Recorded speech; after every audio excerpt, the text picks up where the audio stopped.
The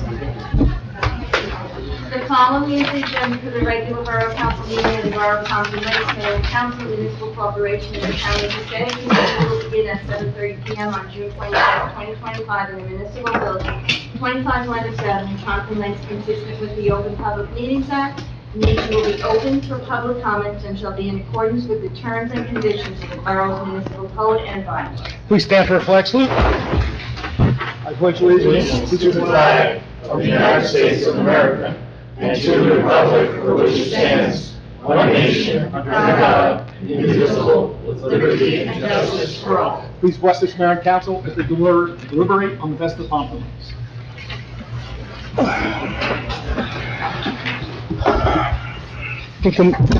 In conformance with the Open Public Meeting Law, Public Law 1975, Chapter 231, adequate notice of this meeting setting forth the time, date, place, and purpose of this regular meeting through notice posted on the bulletin board in the municipal building, mailed to all, have requested and paid for same, and published in Suburban Trends. Roll call, please. Mayor Sarah. Here. Council President Polidori. Here. Councilman Cruz. Here. Councilman Hinton. Here. Councilwoman Ken. Here. Councilman Quinn. Here. And Councilman Bentley is excused. Excused, yes. With us this evening is our Borough Attorney David Rutenberg and our Borough Administrator Michael Correll. Okay, we're going to go right to, can I have a motion to open the meeting for public comments? So moved. Second. Council President Polidori, Councilman Cruz, all in favor? Aye. Against? Anyone who would like to address you, raise their hand, give your name and address, and you keep it to 5 minutes. Please step up. Hi, I'm Heather Schimmel. I live at 120 Ramapo Ave. I'm one of the organizers of Pompton Lakes Pride Day. You may have seen some of my many posts on the town pages. I wanted to share with the council that Pompton Lakes Pride Day this year was a huge success. This was our third year and definitely our biggest turnout. We had live music again thanks to Shamrock Music in Pequannock and Off-Brook Productions Theater Company. We also had 2 food trucks this year, Rainbow and Donut NV, both of which were a big hit. In fact, I'm still craving that vegan fried chicken bao bun that I had. I'm going to have to track down that food truck soon. With the exception of the food trucks, everything remained free again, thanks to the generous monetary donations made by community members and others in the months leading up to the event. At the actual event, we had booths with information and giveaways, as well as over 20 activities, crafts, and games, all of which were run by our amazing volunteers. Sand art is always a fan favorite, but this year the biggest hit were the cloth tote bags that people could decorate and take home with them. We also had a free little library with over 80 gently used LGBTQ+ books to give away. Toward the end of the afternoon, a mother approached me asking for a young adult fiction book that she could read to better understand her bisexual daughter's point of view, and I was more than happy to help her locate the book. Overall, it was a beautiful event that enabled the LGBTQ+ community, as well as their allies, to come together and celebrate love, tolerance, diversity, and inclusion. Now, before I sit down, I do have a few thank yous. First, we want to thank the library board for approving our use of the library lawn again, and an extra thank you to Michael, the director of the library, for all of his help. We also want to thank Val Cole for all of her assistance. We want to thank the Pompton Lakes Police Department for their presence. Finally, we would like to thank Councilman Randy Hinton for joining us on Saturday and showing his support. We are already looking forward to next June. Thank you. Thank you.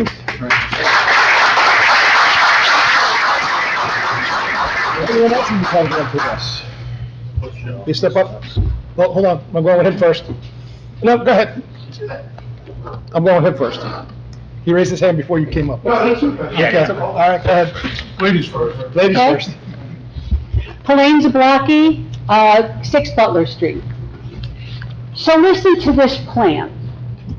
Derek Clark is the chief of the Pompton Lakes Police Department. His management style favors bullying and intimidation. One of the targeted group is William Pepe. Another is his second in command, Captain Elaine Sachon. Clark plans to retire in 2025, but he doesn't want Sachon to succeed him. So, in May 2024, Clark recommends a second captain's position to be added to a town of 11,000 people and 3 square miles. Unnecessary, except it fits the plan. On June 26, 2024, Anthony Rodriguez is promoted to captain. though Lieutenant Kopacki has 7 more years of seniority and 7 more points on the exam. The harassment by both Chief Clark and 7-7 Rodriguez continues. Stupid stuff, designed to undermine Session's authority and humiliate him. Internal affair complaints for frivolous and contrived reasons, like attending a mandatory CPR class, or in the case of Pepe, tattoos he's had for years. If you've read the claims, and I hope you have, you know that that's just the tip of the iceberg. You also know that all of the disciplinary complaints come from Clark, not a coworker, not a member of the community. It's vindictive, really. And these claims, by the way, have been downloaded hundreds and hundreds and hundreds of times. The links are being tracked. After 100 downloads, they need to be uploaded again. New uploads will be added tonight. It's sad to think that the people reading these who don't know Pompton Lakes would think that this is who we are. On July 12th, 2024, Session is suspended with pay. He's ordered to surrender his weapon, badges, police identifications, and is barred from the building. On September 9th, 2024, Clark asked the Police Training Commission not to renew Session's license. Session is forced to surrender his comp time to cover the suspension. January 1st, 2025, Session is placed on inactive status. The plan is almost complete. Late March 2025, Pepe files a lawsuit which indicates that Session will also be filing one. April 9th, 2025, in a blatantly retaliatory move, you suddenly changed Session's status from with pay to without pay.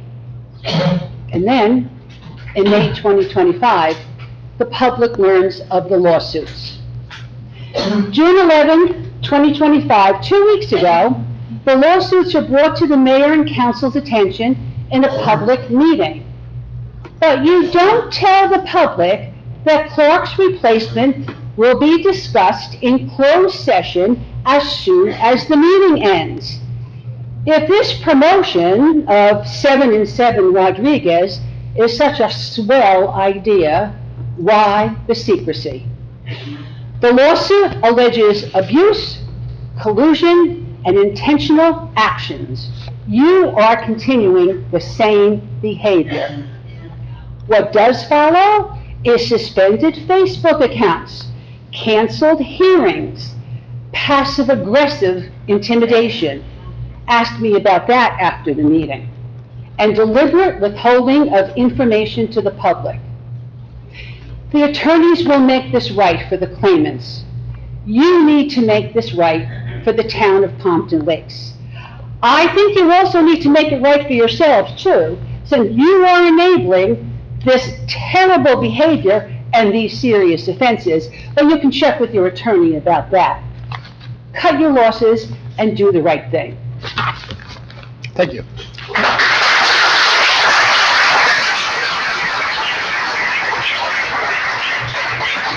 Anyone else from the public like to address? Al, you put a hand up, right? Okay.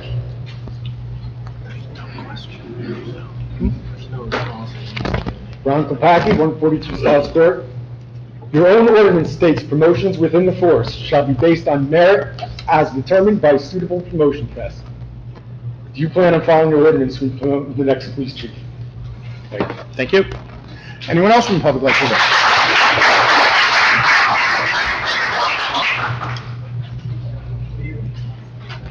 I'll keep this short. I just need your name and address. Oh, Jacob Finello, 131 Olive Ave. So, like many others, I've read the torts too. And I just think it's absolutely ridiculous that people who kiss the ring and abide with and go with the bullying and harassment that you have as a chief, and now you're putting in a guy who followed the chief's orders every step of the way, was at PBA meetings and reported back to the chief, reported back to Clark. If you have someone that's kissed the ring and has been a loyal subject of the chief, I don't understand how you can promote them. And in all honesty, it seems like you guys are kissing the ring too. Thank you. Anyone else? But, yeah, sure. Yeah. Okay. Good evening. George Popov, 1104 Colfax Avenue, which I'm sure all you guys are bored to hear every single meeting. However, again, misinformation. I don't want to say anything stronger than that, but no response, no nothing aside from a harebrained idea of digging up over 100 yards of Colfax Avenue, which was proposed in 2013 by H2M, Jeff Marsden, and they checked it out, except they couldn't figure out how to get water to run uphill. As a taxpayer, I hope somebody reviews that objectively and not getting a contractor to dig up the road and then abandon the project, because we're going to pay for that. As a taxpayer, I really object. Secondarily, I'd like to hear, where is the progress?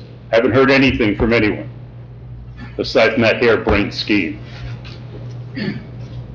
When will I get an answer? When are you going to stop misrepresenting things? And don't tell me your last thing was an answer. It wasn't an answer. He didn't do anything. I'll answer at the end. You'll answer at the end. You won't give me an answer. Okay. That's right, 16 years and you guys can't come up with an answer? It's one pipe that is washing out my property. My walls are about to collapse. My patio is collapsing. How much damage do you want to incur? Do you want to wait until somebody gets injured on my property? You've been mayor for how many years? Thank you. Thank you. Anyone else from the public? Sorry, that's okay, sir. You've been here this time. Good afternoon, or good evening, ladies and gentlemen, and Mayor and Council. I have two questions to ask you tonight. Name and address. Evangelist. Ring Record, Pompton Lakes, New Jersey. First question is, there were two lawsuits filed, I believe, in the police department, and the captain was suspended with pay originally, and then at a later date without pay. Now we have a lawsuit against the fire chief individually and the borough of Pompton Lakes. And this gentleman is still in position of leading that department every day. And I want to know why, in one instance, for whatever reason, the gentleman is suspended. And it might be really so, I don't know too much about that. But on the fire side, okay, there were affirmative action complaints made.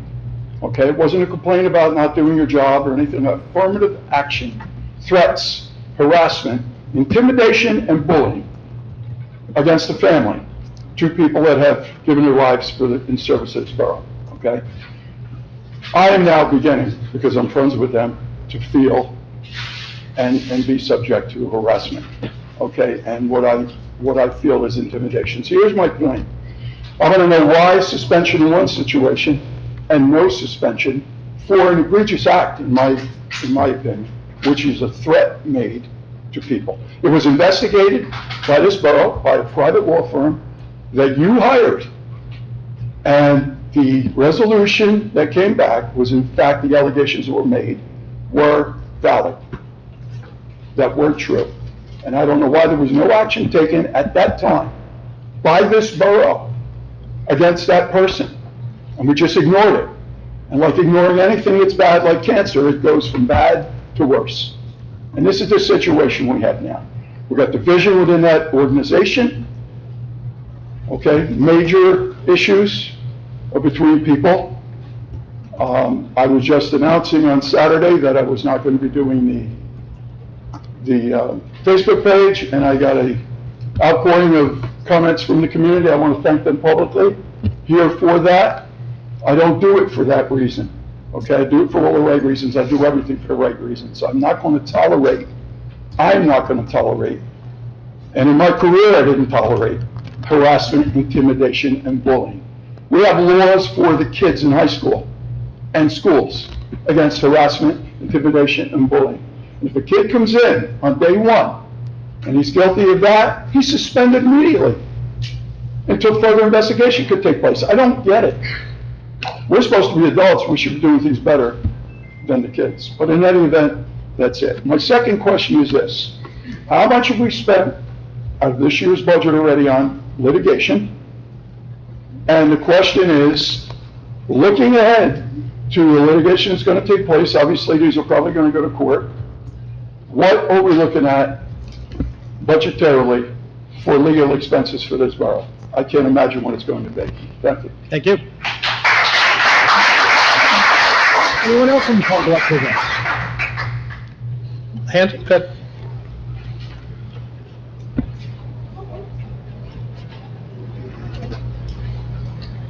Good evening. Excuse my voice.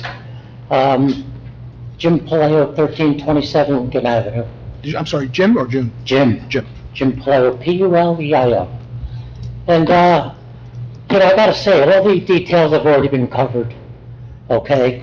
And, at 58 years old, I've got enough time to be a good witness and I took a vested interest while I was living in Bergen County to follow county municipal politics very closely. Richfield Park is where I was born and raised, and it wasn't a two-party system of government. And I found that to be very refreshing. Kind of kept politics out of it. Didn't keep personal stuff out, but at least kept politics out. And I'm not saying that's the reason everybody's here. But what I would say is this. At the end of the day, you really just got to look at each and every one of you, the people you deal with, and you got to go on your merits. You got to go back to, Eagle Scout thinking. What is right? What is proper? The names shouldn't matter.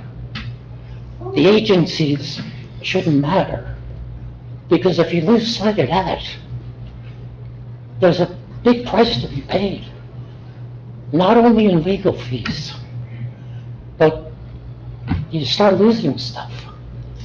You lose the dedication of volunteers because they feel like they're jeopardized. And some of the legal stuff, look, I don't have any credits in law, but as a casual observer, some things have gone on where you could just say, that's pretty questionable. So, just please keep your eye on what's important. And I picked this town to live in for a lot of reasons, not taxes, not just the school system, for a lot of reasons. And, I don't think I made a mistake, but I've seen good towns go bad. Thank you. Thank you.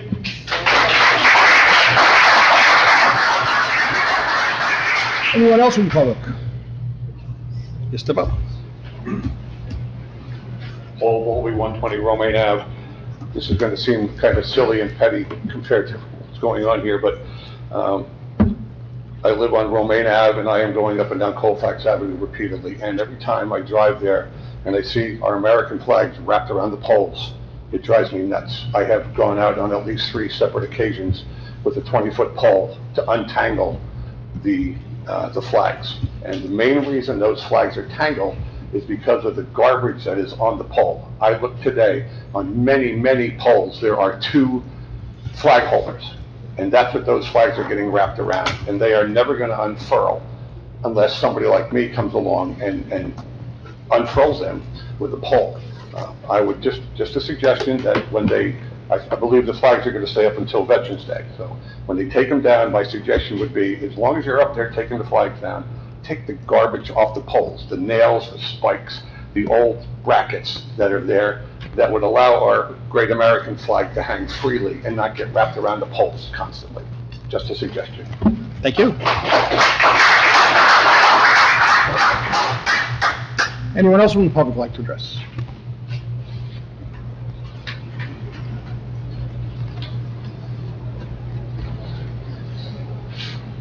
My name's Trevor. I'm 43 parent.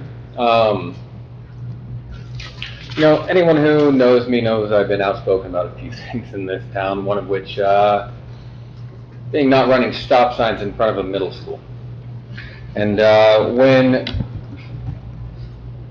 Lieutenant Rodriguez at the time ran the stop sign in front of the middle school with Chief Clark in the car, and then Chief Clark proceeded to tell me that it's perfectly legal to run stop signs. Later on I ended up talking to Lieutenant Rodriguez at the time, and he made a lot of excuses for Chief Clark. Said, oh, laws have changed. He was a little confused. Again, for our chief to misunderstand a stop sign is pretty silly. We have a lot of good police officers in this town. A lot of really good guys. And they deserve good leadership.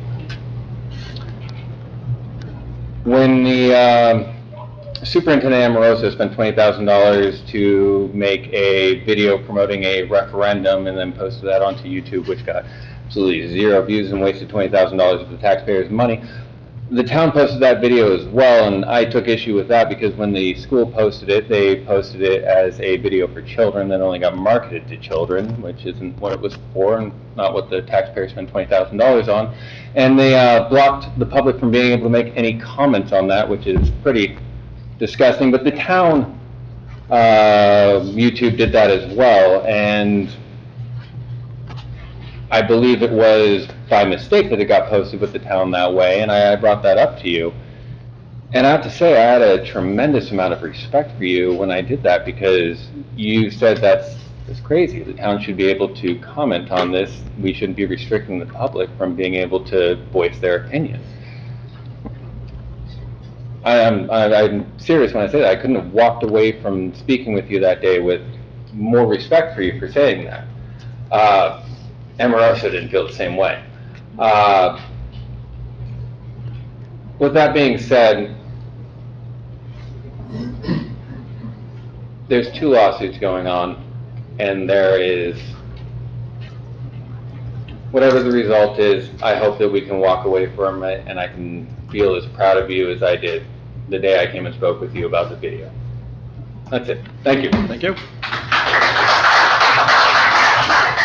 Anyone else? I see a hand.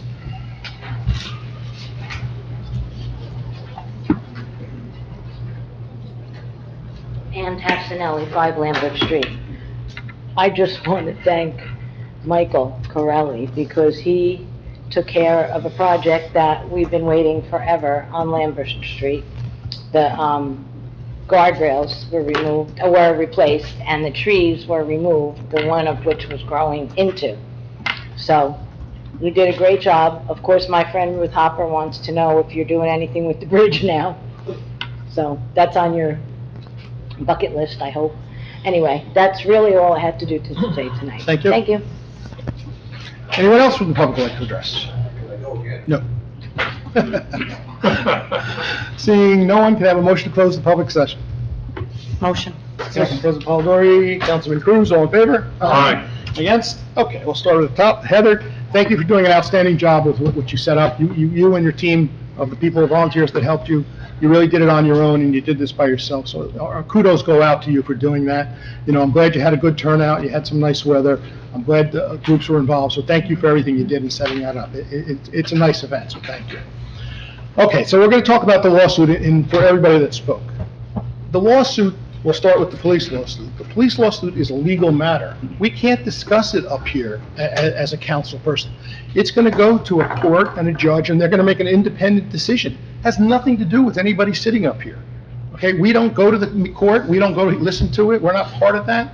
It's an independent person that's going to listen to the claims. If you're getting a lot of your information off social media, you should think twice about that. You know, so we can't guarantee everything is true that's on social media, on both sides. I'm not just saying on one side. But at the end of the day, we can't really speak about a legal matter. And I'm going to let the attorney jump in a little bit here to explain why we can't do that. Well, that's absolutely correct. We're not going to litigate a lawsuit here in a public forum. What you're seeing are the allegations that have been brought against the borough, and you're only seeing those. So bear in mind that the plaintiffs in all these lawsuits bear the burden. They haven't met that burden yet. So the borough is being defended. We have insurance counsel that has been appointed in each of these matters and has specifically stated that the council is not to speak on these things, nor is any member of the administration to speak on these things. These are now for the attorneys to work through. With respect to, if I can just go on, since it follows from that, with respect to what legal fees the borough will have to face here, all of those legal fees are covered by our membership in the joint insurance fund. These are all insurance fund appointed attorneys that will be defending the borough. So we're not, there's nothing, no monies that we're setting aside or paying out to attorneys to defend these lawsuits. So just to follow up so everybody understands, we have insurance that covers us for these kind of lawsuits. That's part of the money that we put up front when we do this. So there is no extra cost for any of the lawsuits that are involved in town to the residents, to the taxpayers, to us. It comes out of what we call the JIP. It's a conglomerate of towns together that put together and get the legal analyzation from that. So that's where the fighting is going to come. I wish I could give you more information. Let's wait to see how this all plays out. Once it plays out, we can then talk about it a little bit more, but we can't talk about anything until this plays out, and it's in the process. And, it's going to take time. I can tell you, it's not going to be settled tomorrow. So it's going to be time consuming. So we all have to just sit back, relax, and worry at how it's going to move forward. No, can't take any questions. Mr. Popoff, I was told, you cannot talk, I'm going to have to ask you to be removed. Okay? You can't, I'm going to say it one more time. One more time, please, you can't talk from the audience. Okay, I gave you guys chances to talk, now it's my chance to talk. Okay, and that's how it works. Mr. Popoff, right before the meeting, I spoke to our administrator, who told me it was all worked out. I'm going to let Michael address any concerns he brought up. It's the same phrase you use every single meeting. Again, no talking. We just spoke. No talking, Mr. Popoff, please. Go ahead, Michael. Mayor, thank you. We had a phone call with the borough engineer the day after the council meeting last time. We laid out our plan to Mr. Popoff. I'm in the process of issuing a purchase order and a contract to move forward with repairing the pipe in the street, which will then in turn, Mr. Popov will never have a drainage issue again because we're looking to abandon the pipe that is running between his property and 1102 Colfax Ave. So we're in the process. The contract has been issued. We told Mr. Popov that we will reach out to him once we are finished with that work, and we will come to an agreement with him to restore his property. And that, that's the process. That's what we're doing. So what is the time frame for this? The work is expected to start in the next 2 weeks. So you're telling me the work's going to start in the next 2 weeks on removing the pipe, which would stop the flooding issues on his property, and then we will address the concerns of anything that was damaged after that. We are rerouting the pipe from his property close to the Oakland border and abandoning his pipe between his property, really on 1102 Colfax Ave's property. So it seems to me we are making progress, and we're talking about weeks, not months or years, to make this happen. You are. That's good news. Thank you. Can I just ask one question? Sure. Just a quick question. I know that we're rerouting the pipe. Now, for the damage to his property, do we have to wait for that to be completed to assess and determine the cost of the damage to his property and then anything else that needs to follow after that? Or can we do it in parallel so he doesn't have to wait? We are, yes. So it is in parallel? Okay. We're working on it, yes. Mike, can we just back up for 1 second and let Dave address a little bit more about the resolution for the appointment as it pertains to what that actually means for tonight Well, I was going to talk about that when we get there, but if you want to wait, let's go through the questions first. and then- Okay. In the firehouse, same situation. We can't talk about that, and you're well aware that we hired an attorney who researched this and didn't come out with the conclusions that you said. But the real issue with the firehouse was there were no bylaws put in place on our side to make this happen. Now, I know the argument is there were other things involved that should oversee that. Our attorney does not believe that. So again, that's going to go to... The labor attorney, yes. The labor attorney is going to look at that. And that, again, will go to a court hearing, and we'll see what that comes out of. We can't make any decisions on that yet. He is the chief in the firehouse. He was elected by his members to be the chief. Now, I understand you feel he should be removed from the chief. We have no mechanism until we just added the new ordinance in place now that would not affect it because he's grandfathered in before this to kind of address something if that was to come up. But previous to that, there was nothing in our bylaws that was able to remove him. Okay. I can't have you talking. Okay. The litigation question was answered, about where we're paying for all the, how everything's being paid. Paul, thank you on the comments. Can we reach out to the DPW, Michael or Maria? Yeah. And I agree. Let's pull out anything that's causing an issue for the flag to get caught on. I mean, if there's, old flag poles or nails, let's pull it all out. May I ask Mr. Bowlby after the meeting to give me the locations of the ones that were, it's all of them. Start at Lakeside Avenue and go all the way to... Okay. Yeah, I just want to jump in on that. I've been observing that myself. I've gotten numerous And, complaints from residents too. There's no reason why those flags should be in such disarray. Okay, so we'll reach to I think they were hung differently initially this year for some reason. Well, of course, the wind is going to blow them, it's going to twist them, but somebody should be keeping an eye on them. Are they on a different pole this year than they have been in the past? No, they were initially placed, I think, horizontally. And were subsequently moved back to the way they originally One of the were. residents mentioned that there were two poles and this is on a different pole this year. Is that possible? I'll speak to the Okay. DPW, yeah, we'll get it squared away. If you could talk to the DPW, and if they go out in their bucket truck, oh, that's right, I'm sorry. They don't need a bucket. We don't have a bucket. It's called a ladder. That's true. Well, if we had one, they could have went up in the bucket truck. Or they can use a ladder. Don't get one yet. Okay. Trevor, same thing with your questions. Thank you for your comments. But I agree. If he was running a stop sign, and I wasn't there and I did see the video, that's wrong. There's no excuse to be running a stop sign as anybody, including myself. I mean, we all have to follow the rules here, from chief all the way down. And thank you for the comments about Lambert Street. I'm glad we got that fixed. We'll see what happens with the bridge. I can't tell you much. We'll see what happens. Okay. All right. Approval of minutes. Motion to approve the following minutes. Regular meeting minutes, June 11th. Closed session meeting minutes, June 11th. Can I have a motion? Motion. Second. Councilman Hinton, Councilman Cruz, all in favor? Aye. Against? Bills and claims as listed below. Can I have a motion? Motion? Councilwoman Kent? Need a second? Second. Councilman Cruz, all in favor? Aye. Against? All right, now, in our resolutions, I'm going to, let's talk about, because we do them all together, but maybe somebody would ask, first of all, does anybody want one pulled out? Yes. Yes. Okay, go, you said first. I'll go first. 224, 233, 235, 238, and 239, and you can do 235 and 238 together, if you'd like. Okay, do you have any different ones? No, 224. All right, so Liz, let's start with the ones that we're okay with, and then we'll go back to them. Okay. Whereas the mayor and borough council of the borough of Pompton Lakes have approved the consent agenda consisting of various proposed resolutions, whereas the mayor and borough council of the borough of Pompton Lakes does desire to remove resolutions for individual actions from that agenda. Now therefore be resolved that the following resolutions on the consent agenda are hereby approved.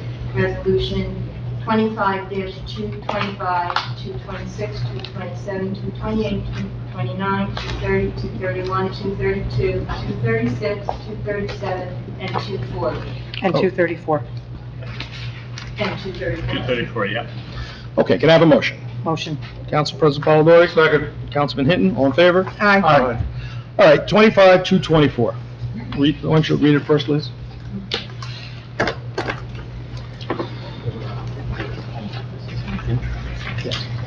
24? Yes, please. Okay. Appointing Anthony Rodriguez as officer in charge of the Pompton Lakes Police Department. Okay, so what that means is, for the public's, we need to have an interim chief, because our chief will not be here starting July 4th. He'll be out until January with the time he's accrued, which is a good thing for the town. In some towns, they would have to pay him out for that money. He's offered to us, which is a good, nice offer, to use the time so we don't have to pay him. So meanwhile, we would have to have an interim person in charge. He will be the interim chief, staying as a captain, okay? That will be his title. He will be the captain as the interim chief. So for the council, any questions or concerns about it? Can't hear you in the Can't back. take public. I can't hear you. Oh, I'm sorry. Couldn't hear me? I'll say it again. Okay. All right, so what we're doing here is appointing an interim chief, because our chief will be out as of July 4th by accruing all the time he's collected. Now, in some other towns, you've read big payouts for chiefs that are leaving. He's worked with us and said, I don't want the big payout, I will use my time, but that carries him for about a year off, so he will not be in process here for a year. So he's going to be using his time, so we have to put in someone in his place as an interim. Means for the next year, our captain, which is Captain Rodriguez, will be the interim chief. He will stay a captain, but still be running the department for the next year. I'll take any questions from you guys first. Question I have is, in that position as officer in charge, that doesn't mean automatically he becomes chief at a certain point in time? No. We will discuss that as a council, as a group, later on. Okay. So then there is a possibility that the lieutenants and the captains still could have to take a chief's test in order to apply for that position. Is that correct?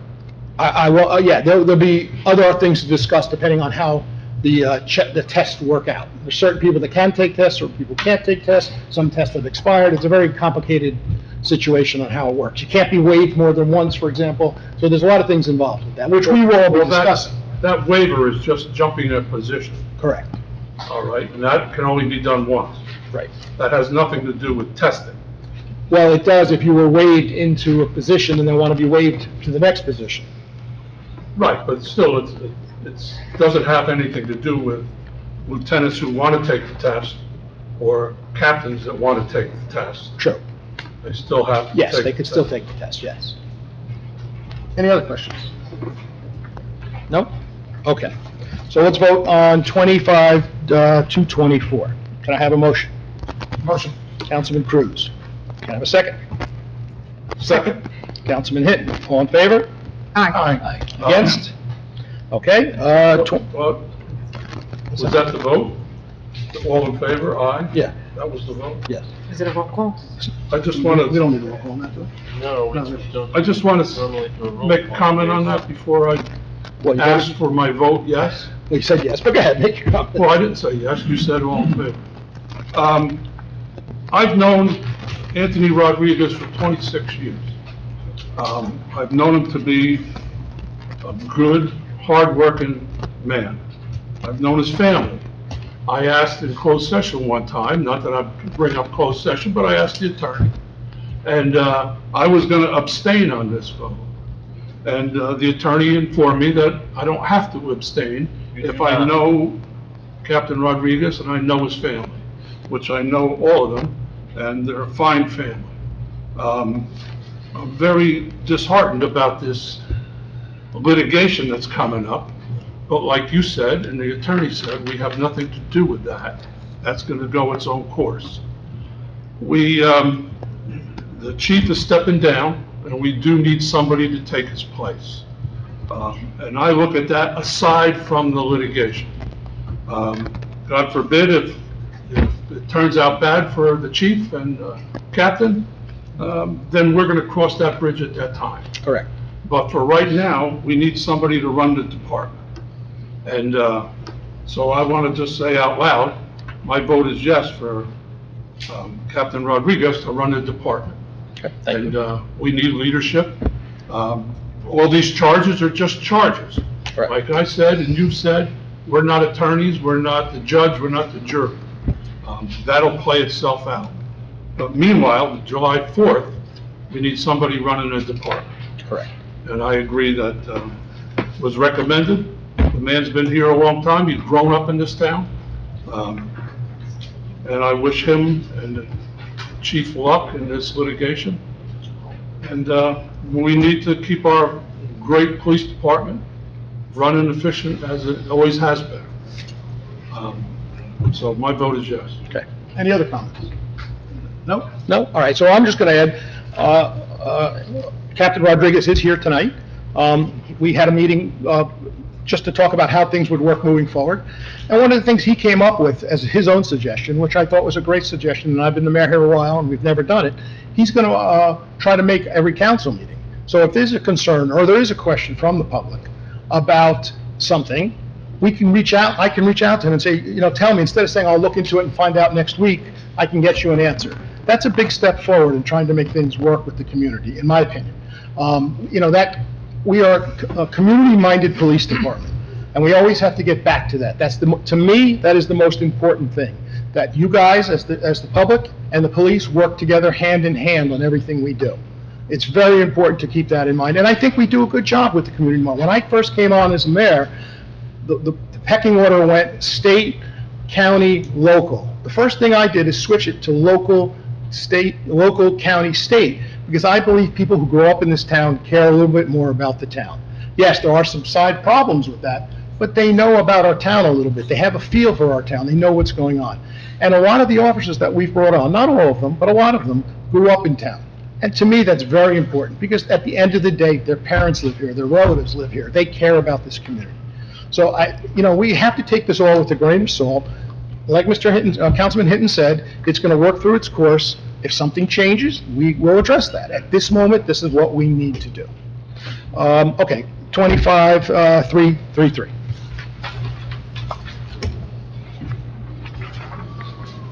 Rejecting all the bids for the Willow Field improvement project. You had a question? I do, but I want you to walk me through it first. Sure, so this is a resolution to reject all the public bids for the Willow Field Improvements Project, which again consists of the construction of one large baseball field and two small t-ball fields. After reviewing the responsive bids that we received, the borough attorney and borough engineer had found that there was a material defect in the bid, whereas the subcontractor's checklist was excluded within the bidder's submission, which is again a material defect that you cannot fix. So we have no, although that the bid was within our budget, we have no choice but to reject the bids. So we're looking to reject the bids tonight and go back out to bid as soon as possible in hopes to again get a good price and get this project moving. And the same bidder has already told us he will fix the mistake and rebid. Right. So this is the second time we've rejected all bids? That's correct. All right, so the first time it was because we had a list that was well over budget and the bids came in too high. So I guess it's been, I don't know, almost 8 months now since we initially started this process, and we were pushed under the gun that this had to be done. Things were expiring, the project was never going to take place, and I had some concerns about the amount of money that we were asking for, and it was met with the normal, you know, backlash of my concerns, and here we are now 8 months later. It turns out the ask list on that, what we were looking for to go out to bid, was in excess of what we needed. And now here we are going out to bid again. So I'm guessing at this point we're past the deadline.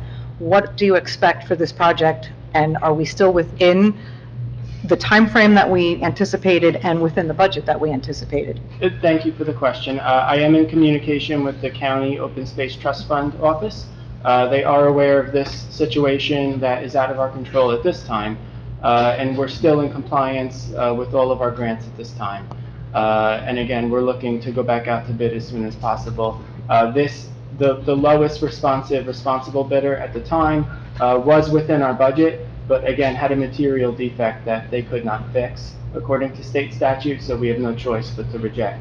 I would say that after you go out to bid in accordance with the local public contracts law, after the third time that you reject bids, you can then negotiate with any contractor you so wish.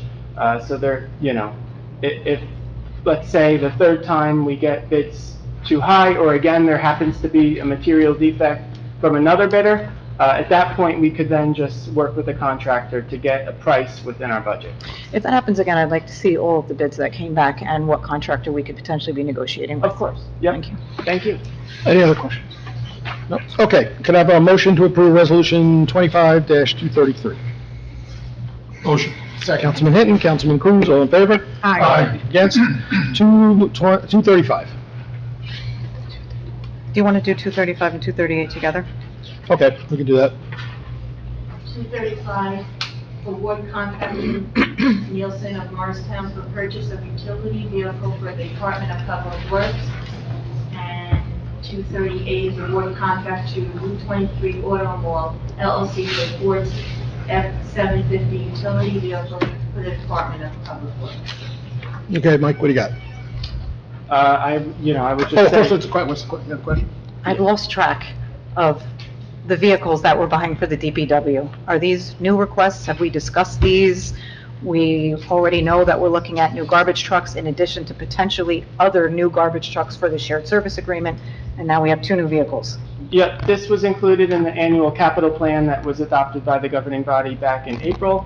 And all these prices are within the estimates that we had. So just to recap, the DPW is looking to replace a standard pickup truck for their fleet. And also, if you recall back in the winter, one of our salters was in extreme disrepair. We had to get emergency repairs on it. It kind of worked through the winter, but the recommendation at the time to the Finance Committee and ultimately to the governing body was that we needed a new salter truck to keep up with our snow operations. So again, both of these were included in the capital plan and are under budget. Okay, can I have a motion for 25-235 and 25-238? Motion. Councilman Hinton? Second. Councilwoman Kent, all in favor? Aye.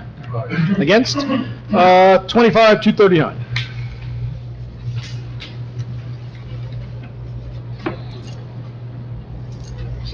Resolution requesting the dedication by right of the hometown hero banner program.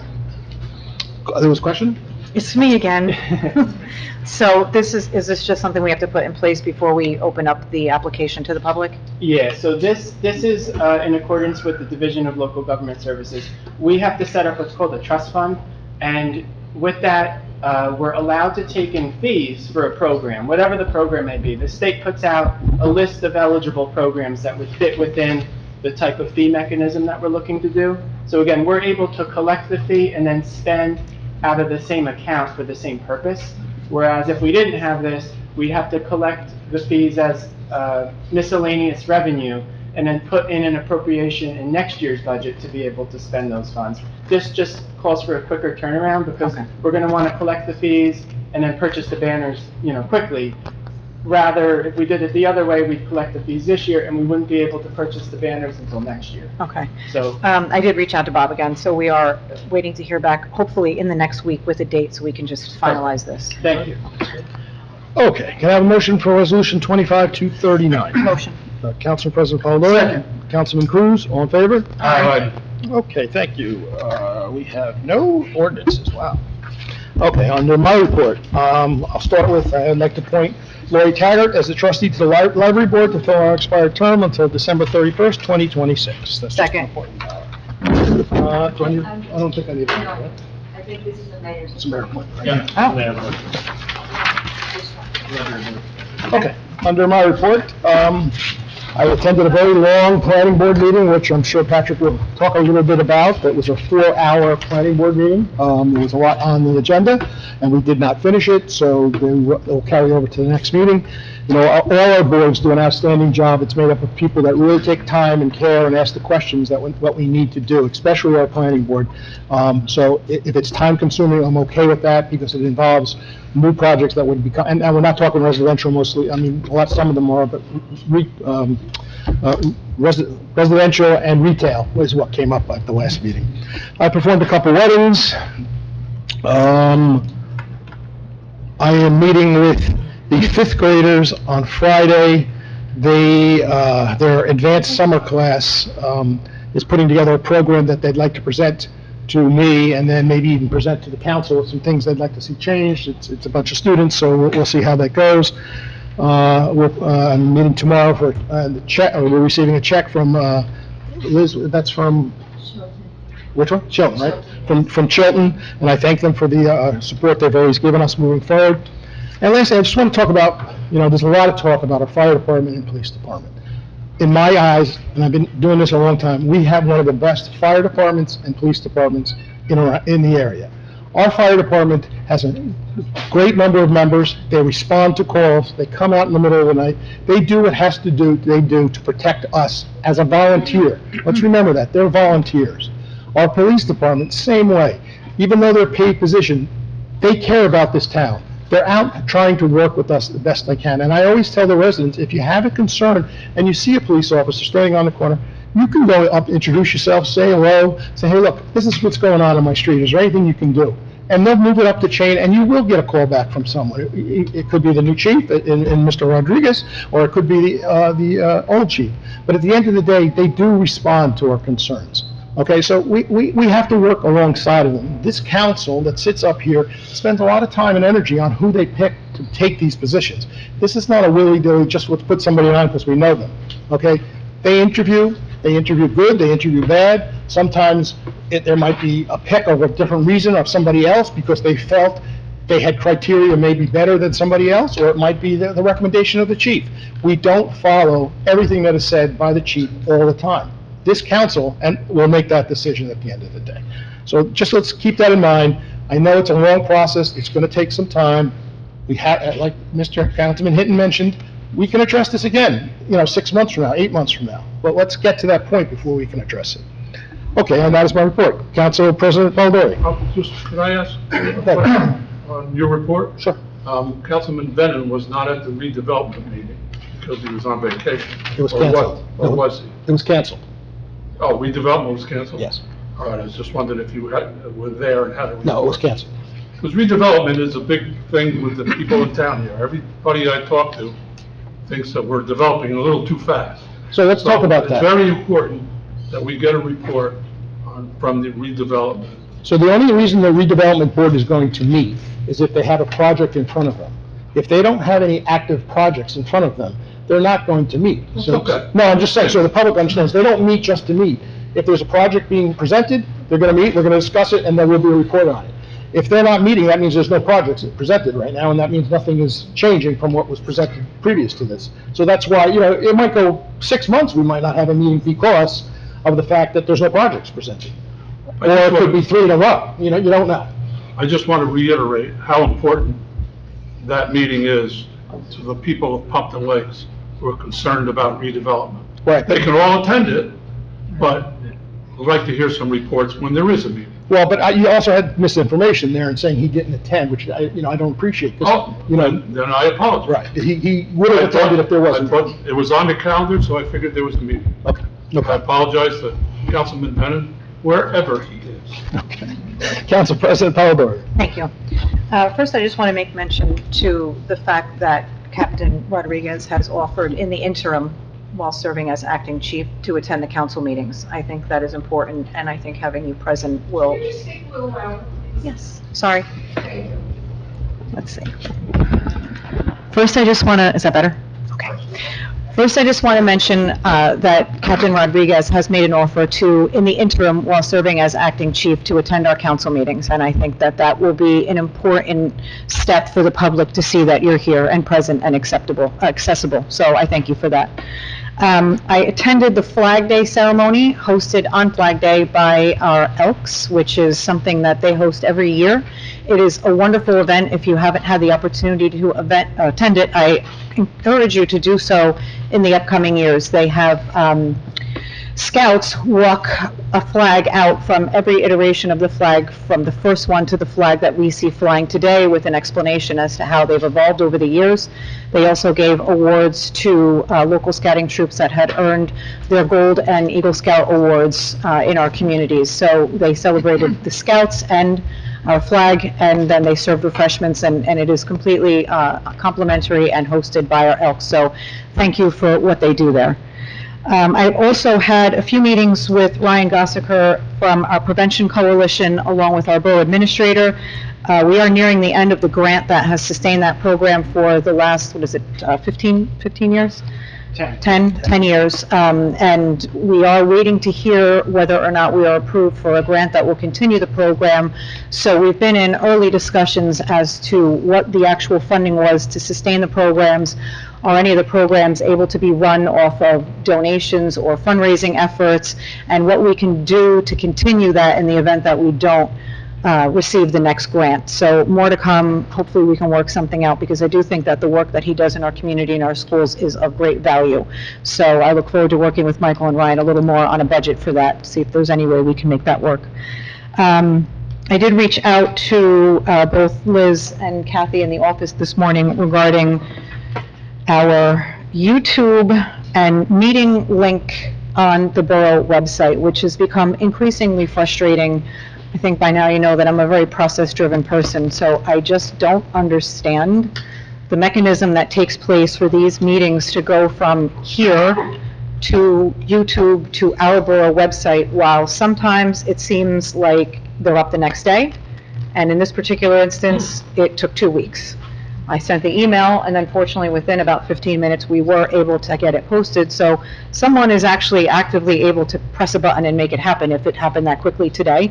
But I did ask for the contracts, which I haven't had a chance to look at yet, but we're paying for a service, right? We are the client here, we're paying for a service. Our vendors are paid through money that we raise from taxes from our residents that like the transparency and want to see the meetings. I just don't understand, is it just whenever we feel like doing it? Is there a process? So can you look into that for me and explain it? And if it's something that we're using now that just isn't being executed properly, perhaps it's time to look at a different vendor? Okay. Let me answer that first. Well, let me finish my report first. I also, and I'll ask Councilwoman Ken while we're here, I did pick up the posters from the schools for the Turtles. Is there a July open space meeting? Yes. Can we add something to the agenda where the Open Space Committee can look at them and vote on the two? Because I do think we have the piece of playground equipment coming in now. It's been received by the Put in, installer, right. and I think we're waiting on an install date, if not already installed. No, I think Okay, it's so if installed. we- I think it's I'll check installed. tomorrow. All right, so if it's installed and we're ready for July to vote, then can we do some type of a ribbon cutting in August? I'll reach out to the schools and have them connect with the families. If it's not possible to get everyone together in August, perhaps September? Yeah, I'll pass it by the open space. Just want to make sure we can get the kids there too. Yeah, August that's is why I tricky think with August everybody is, being away. a lot of vacations might not be. So maybe September? September. Okay, so we can vote on it in July and then perhaps host a little event like we did at Pacifico Gallo in September when school's back in session? All right, thank you. And then last, I asked you about this. I'm not sure if you had a chance to look into it yet, but I do want to bring this to everyone's attention while we're here.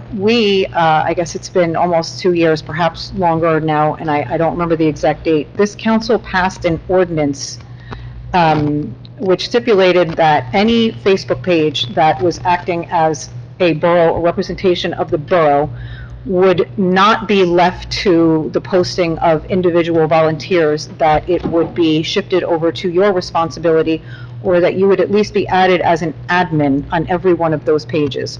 So we still have some committees and groups that have ownership of their own Facebook pages and do post borough business on behalf of the borough.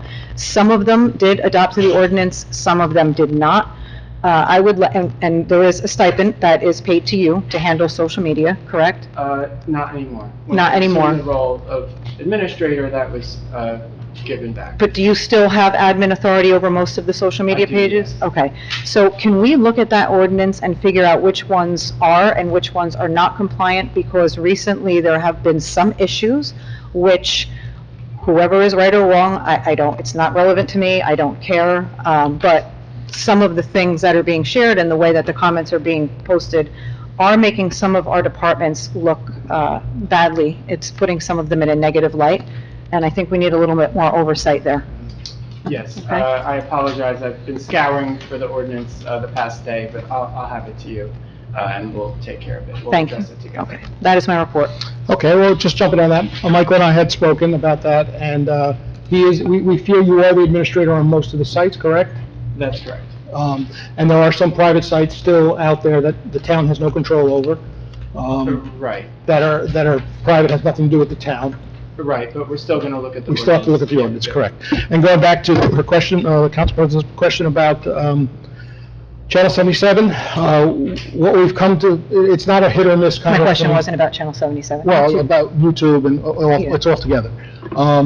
The equipment is outdated, it has to be revamped. We are just holding it together with Band-Aids. It is not a hit or miss. It's not like Michael pushes a button, it works. Some days it's working fine, and other days it just goes out. And what we've been told, and I'm going to let Michael address this a little bit, just recently, he told us that most of our equipment is outdated and has to be upgraded. Right, I think that's a separate issue from council president's concern. Yeah, so Channel 77, broadcasting of Channel 77 is not connected with the uploading of the link to YouTube or the borough website. It's different, I think it's completely different. I apologize, Council President. I think it's the conversion of the video file to an acceptable format so it can be uploaded. And honestly, it's the service level agreement that we need to look at. I shared it with you, correct? I did look at that, but it's not in there. Okay. For what I saw was a cost breakdown of the services that they offer. Do you have a different I need contract? to see the timeline and timeframe. They're supposed to be responsive to the issues when they're reported. So I don't know the details of that, but I would like to be involved if possible, just to get a better understanding you. on the technical side. Sure. Just so I can understand where they're coming from, because I did look at that, and all it was just. I saw invoices, I did ask for the actual contract, but maybe we can get something that shows turnaround time. The service level agreement should be very explicit. Okay. On the timeline they should take to respond to a support request that Michael submits, whether it's 24, 48 hours. At the very least, a phone call, and I'm assuming in most cases, they can access some of the information remotely. And that has nothing to do with outdated equipment, correct? Well, the outdated equipment very will be, there's a lifespan with all equipment, just like laptops. Laptops are 4 or 5 years, you get a new one, and I'm pretty sure that equipment has been here for a very long time. Again, it will be part of the assessment when they do look at the equipment, so we can understand what that cost is gonna be. Can we do it in stages, or do we have to do all of it because they're one dependent on the other? So I think there's just a little bit more conversations we need to have. All right, so we It got just that seemed like when the information. email was sent today, he was able to do it instantaneously. So I'm wondering why it took 2 weeks and that much prompting. Yeah, I think we'll pull the service level agreement, and if there is none that explicitly states that, we'll seek some sort of amendment that it must be uploaded within a day or 2 I agree. days, and, we'll look at that. But I'll get back to both. That would be Thank great. you. Okay, thank you. Councilman Hinton? Yes, thank you, Mayor. I attended the open space meeting, along with Councilwoman Kent, and just a few items, and she can reiterate a little more on them. We understand that the basketball court Styles was turned down from our grant. From what ex-Councilman Kent said, the husband, not the wife, that the cost of that was pretty high. 14,000 for a basketball court. That's about right. I had my driveway done for half that, and it's bigger than a basketball court. So I think that needs to be rebid or relooked at. That's Well, it awful wasn't- expensive for that. If I may, it wasn't sent out to bid. We got a preliminary engineer's cost estimate for the work, which we used to facilitate a grant request, which was subsequently denied. It's a state grant. It's not like we did anything Correct. wrong. It's a competitive grant. So we're trying to see if we can get a donation for that, but our focus right now is on Hirschfield Park Basketball Court, in that Tilcon Quarry had agreed to give us some sort of donation to resurface that court, because we think that is used more frequently than the Styles Park court. No, we're not forgetting, we will look. Yeah, I mean, it still needs to be addressed. Yes. I've seen plenty of kids playing there, Sure. or trying to play there. Yeah. Let's see, Muller Park property, I think Councilwoman Kent will talk about that. That needs to be addressed. And an update on the Lakeside Pavilion. I was walking Lakeside Park the other day and noticed the cameras. Cameras look great. They're mounted to buildings that are falling apart. Didn't look good. As you call it, the boathouse, it's really a rec house. When I was a little kid, we used to have recreation there, arts and crafts. The siding, other people have told, is just falling off the building. It really needs to be addressed. It's in poor shape, I'll say, with this company present. I attended the senior meeting. They're looking forward to the senior luncheon at the Elks, coming up on August 16th. They have a casino trip on July 15th, and they're looking forward to a nice National Night Out on August 5th. Seniors are interested in that. And I attended the Pride Day at the library, and it was a pretty nice affair. Kids had face painting, and they had the bands playing, and it was really a nice day. Good. And I thank them for putting that together. That was the third annual. Yep. So, and two other questions, or three really. Can we make sure that we get something on Mr. Popoff's property on Colfax Ave? I mean, the poor man has been waiting so long, and even if we do move the pipe, we gotta restore his property. Which we are. That is ridiculous. Also, I had mentioned to Michael, two items, by the new salt barn, that's county property. Depends where, but yeah. The weeds between the new sidewalks and the curb are about 4 foot high now. If we can get somebody there to cut them, it would make it look a lot nicer. And then even right in front of the building here, I brought it up at the last meeting, if we can get one DPW worker with a hedge trimmer, the hedges are growing through the bench. All right, we can. Please address that. We can work on that. Thank you. That's my report. Okay, thank you. And you reminded me, just for the public's concern, the recycling center has been closed this week. You still can drop off your grass clippings in front of the gate up till Friday, obviously, up till Friday. It will be open next week. What they're redoing is paving the whole entrance coming in. It'll be a new paved driveway in, and then you'll exit off of into Ringwood Avenue, which again will be paved. So the whole site is now going to be paved, no more potholes, no more dust. It'll be a much nicer facility, a little bit more room. The county has graciously offered to pave that for us. I had worked out an agreement with the county, and they said, we can do that for you. And they came in and did pave our side of the recycling center for us, which is a great improvement. So what Mr. Hinton is talking about is their property, I think, right? It is, yes. We have already reached out to them. Okay, perfect. And if I just may Sure. offer a point of clarification, for the grass clippings, it's to be dropped off at the DPW. Oh, I'm sorry, DPW, you're right. 40 Mill Street, not at the recycling. I'm sorry, let me say it again, you're right, I messed that up. It's at the 40 Mill Street at the DPW facility. You can dump your grass clippings up till Friday, and then it'll be open again that way. Do not dump them in the new driveway. No. That would be very bad. A little messy. Okay, thank you. Can we just Yes, pose sir. just a quick question? So regarding the drop-off, just because I've been to the DPW facility, so how are they going to manage the incoming traffic that's going into the facility for the grass clippings as people are driving in? So Is there going to be a designated area where they're going to direct people to say, this is where you're going to go, please leave them here, so they're not interfering with everything? Oh, you mean now? Now, but this drop-off this week, because as you know, people are just going to go. It was very busy this Saturday. I would imagine people as well are going to try to as much. I'm sure they're addressing that, but maybe you know, I don't know. Yeah, the residents come in off the Hamburg Turnpike down through the DPW yard. The containers kind of set in a designated area. Okay, and then the good. residents go out left to Riverview Road. So there's no turning around because we felt. That's what was my main concern. Yeah, People are going to start going jammed back, up. doing a Yeah. U-turn and trying to get out of there. Okay, thank you. Can't take any questions. I'll address that in the next thing. When are they opening back up? July 7th. They're opening back up on July 7th? On or about Monday, July 7th. On or about Monday, July 7th. Councilwoman Ken. Thank you, Mayor. Well, you all stole my report, okay, so I would have answered that. July 7th, they're planning, tentative, that's the date, so that's the tentative date. And it is Mill Street, Mayor, I was gonna correct you, but it was done. And the grass clippings are easy to find, it's easy to find. And if you have a question, there's usually a DPW worker in the yard, so you shouldn't have any problem with that. And we thank you for your patience on that, and once this recycling center is done, it's going to be really a value to the residents. So I want to thank you on that. I did speak to Dan, and they're looking, they think everything is on time. So we should be good, so just so everybody know.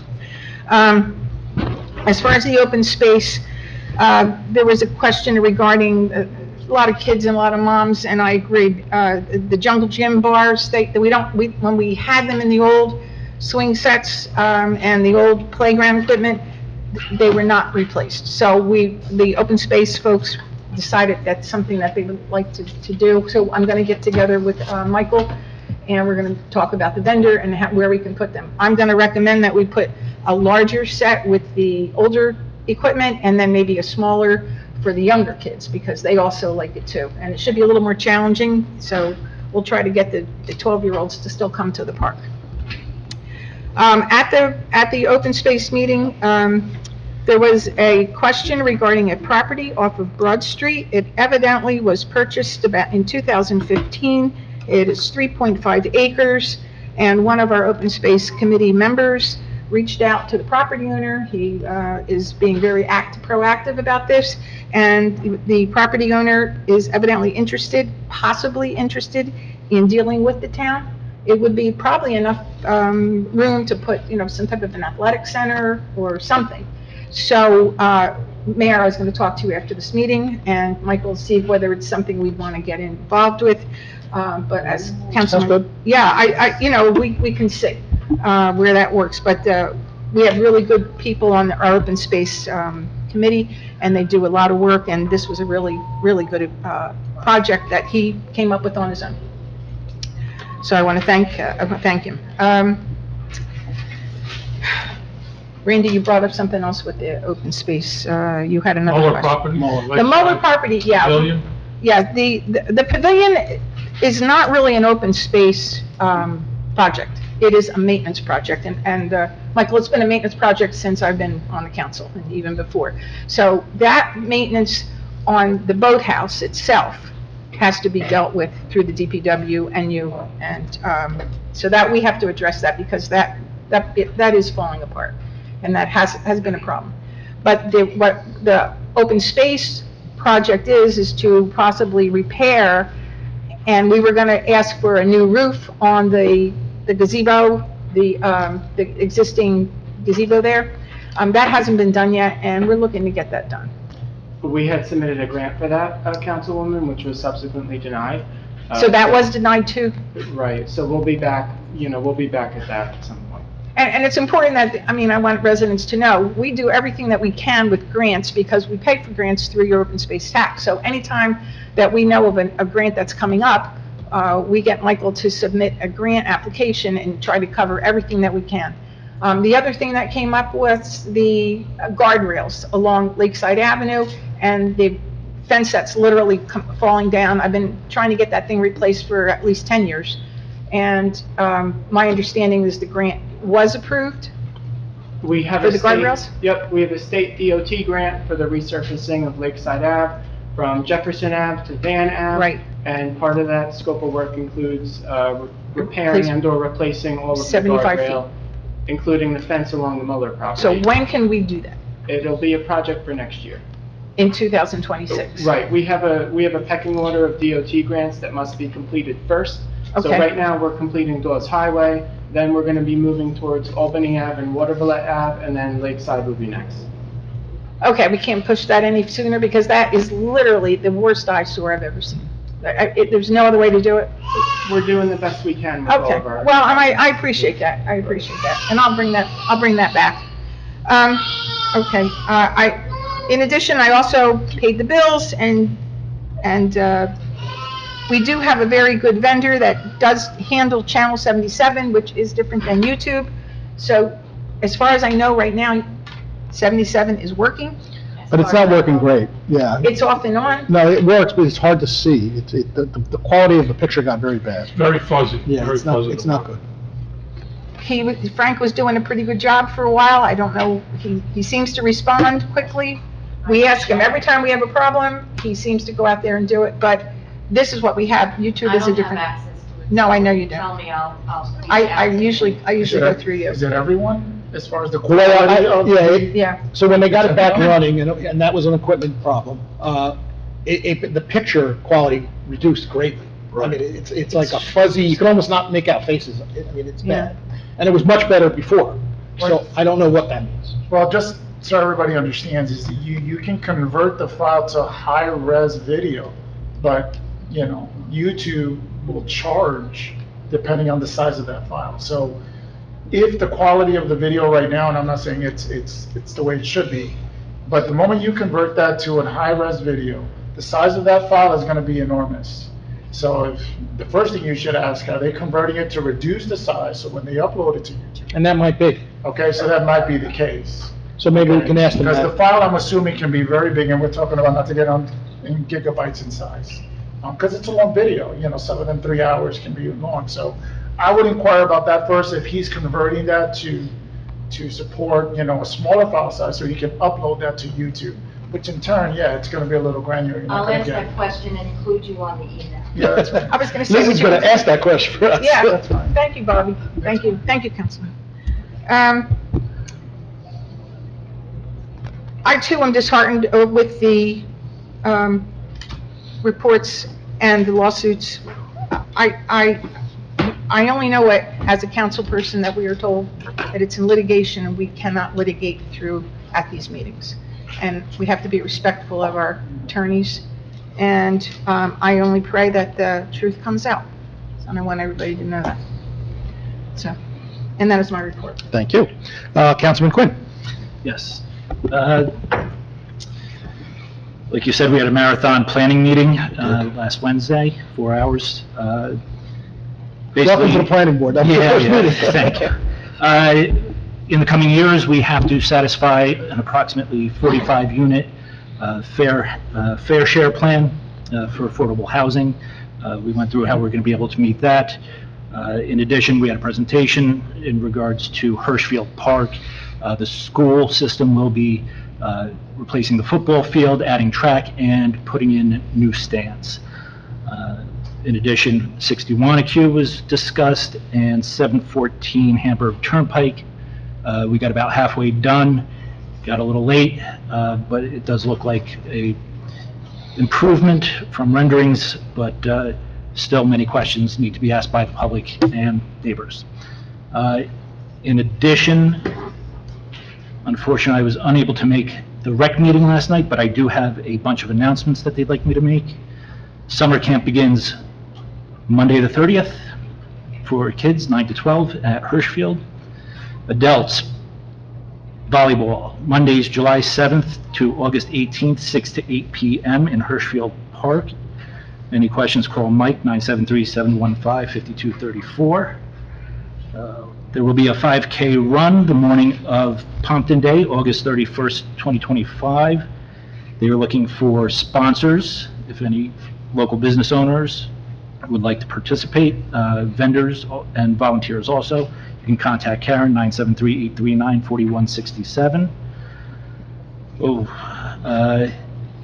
On the day of Pompton Day, 3 shows by United Pro Wrestling Associates, 316 Lakeside Ave, Pompton Lakes. Shows are 12, 3, and 5:30, and 100% free. Tomorrow evening will be the free dinner at... Concert.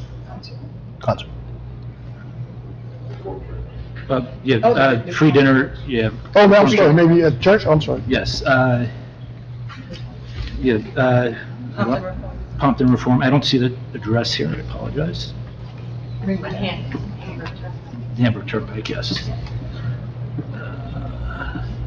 And then Memorial Day through Labor Day, there are paddle boats, kayak rentals, ping pong, cornhole, again, 10 a.m. to 3 p.m. Saturdays and Sundays, Memorial Day through Labor Day, and that's at Lakeside.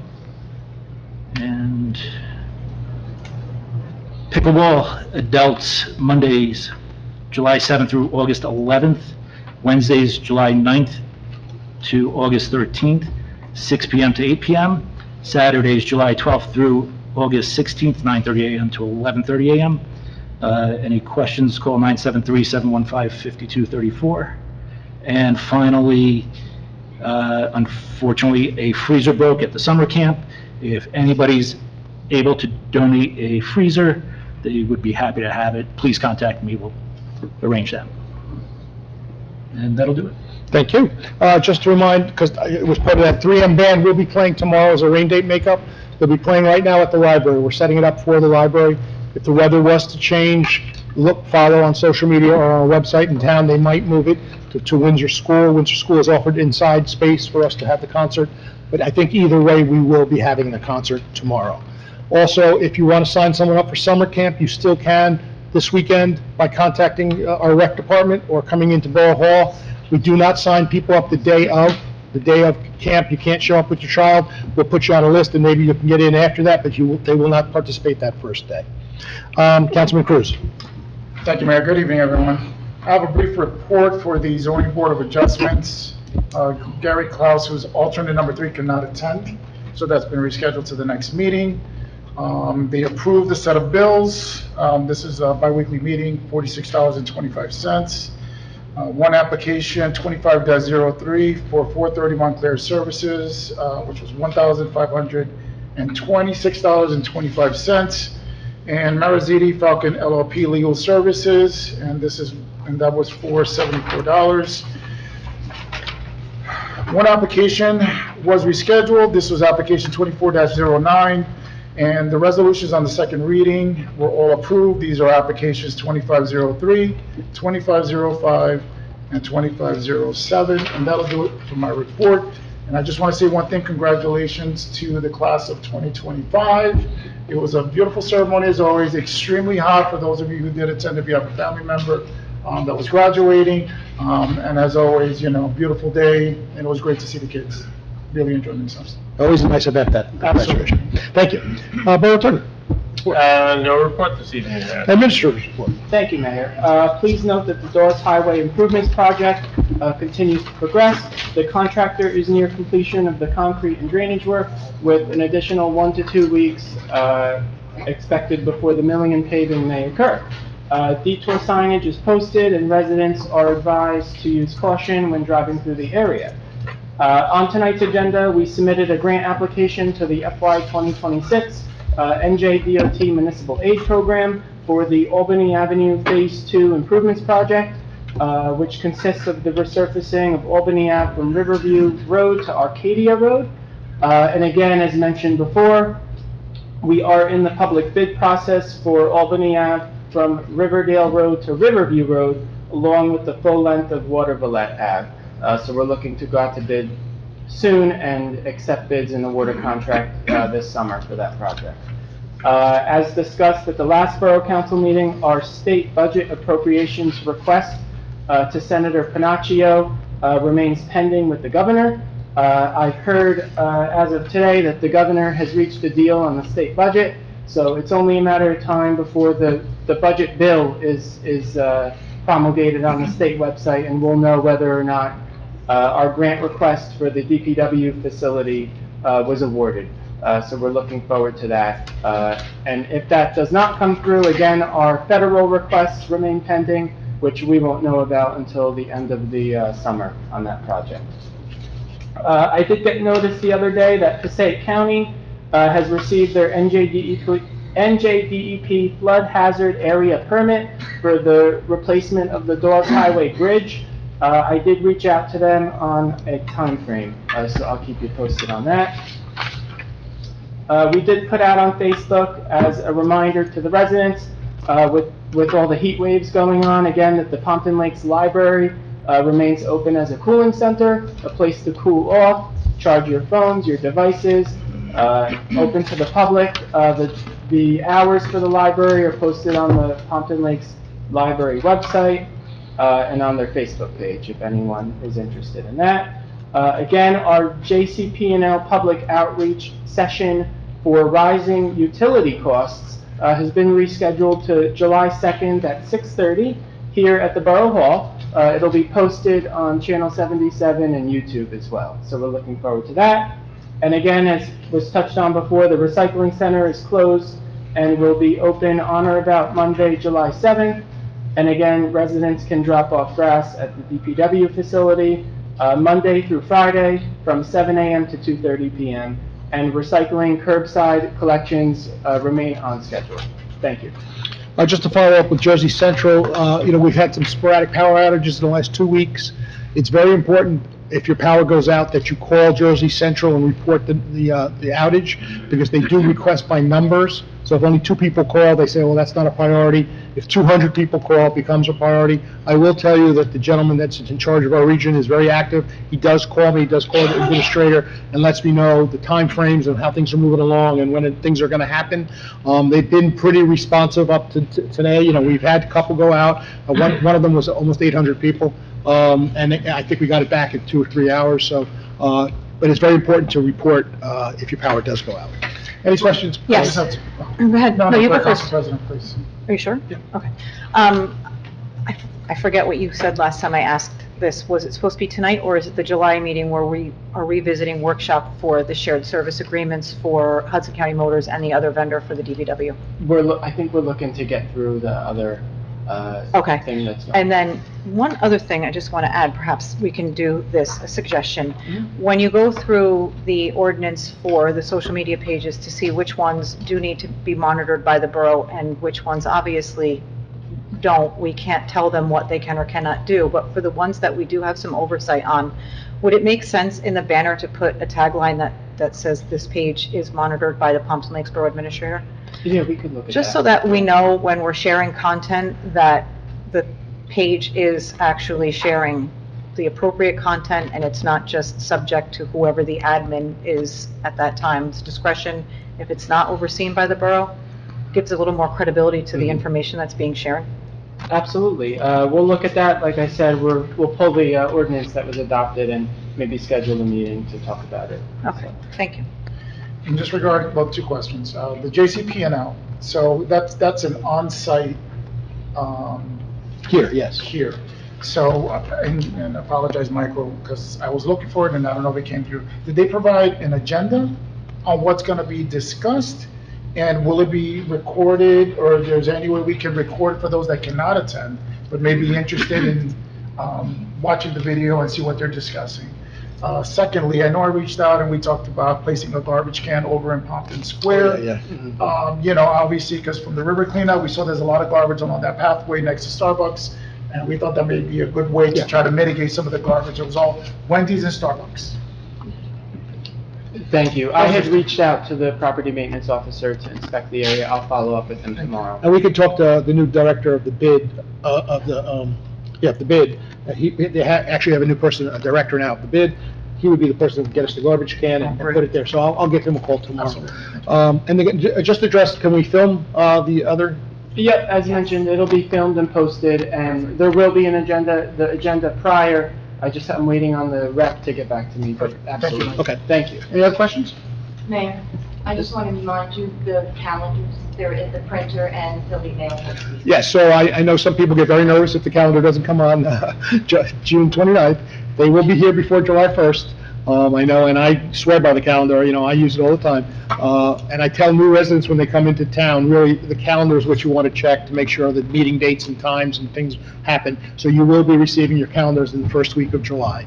If for some reason you do not receive your calendar, you can come to Borough Hall. We'll have some available here, Liz? We will, in a couple of days after they go out. After they go out. If for some reason you don't receive it, then just come to the Borough Hall and we'll get you one. It'll be updated online as well, correct? Yep. Yes. Okay, up to you again, workshop. Thank you, Mayor. So on tonight's workshop, I have in your package a proposal from Collier's Engineering back from the fall when we were discussing redevelopment quite a bit.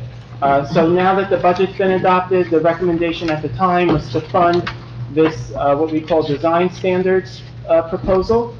So again, we did fund it in the budget. We're here tonight just to get the blessing to move forward and award a contract for the proposal.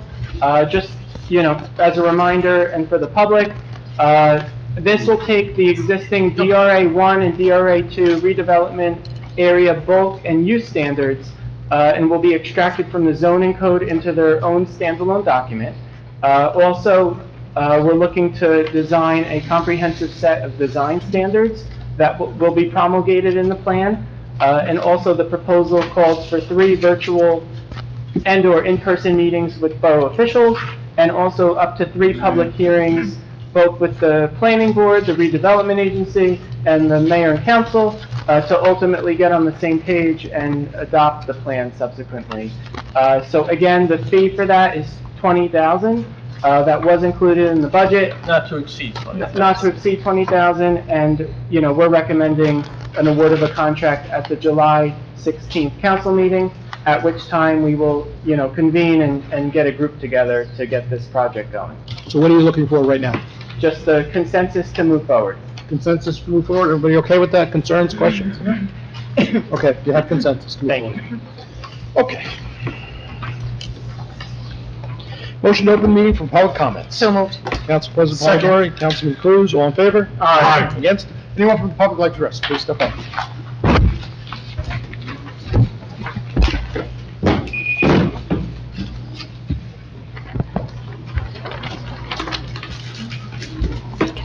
Elaine Zablocki, 6 Butler Street. Mr. Sarah, 2 weeks ago at the meeting, before the meeting started, I sat in that back row, and you came over and leaned over and said to me, it might be illegal to not allow people to post on the Democratic Club page. You and I both know that's not true. I don't know. And at the same time, I was getting messages, second and third hand. Nobody contacted me directly and said, well, maybe I'm harming the reputation of the Democratic Club. No. And maybe people would be afraid of the entire police department. No. And maybe if I needed the police, they might not come. How offensive. How offensive to smear an entire good, hard-working police department with that comment, that they would be so vindictive. There's only 2 officers and over 100 pages of legal documents who have been accused of that actual behavior. Derek Clark and Anthony Rodriguez. Do not intimidate me. It's beneath your office. Thank you. Anyone else from the public like to address? Please step up.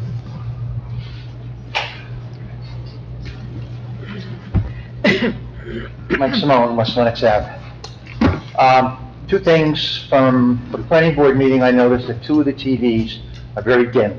You can hardly see them. I was wondering if there was any plan to kind of sync the 3 so they're all equal brightness, so that when we're on the dais, we look at these 2, and then the public looks at the big one.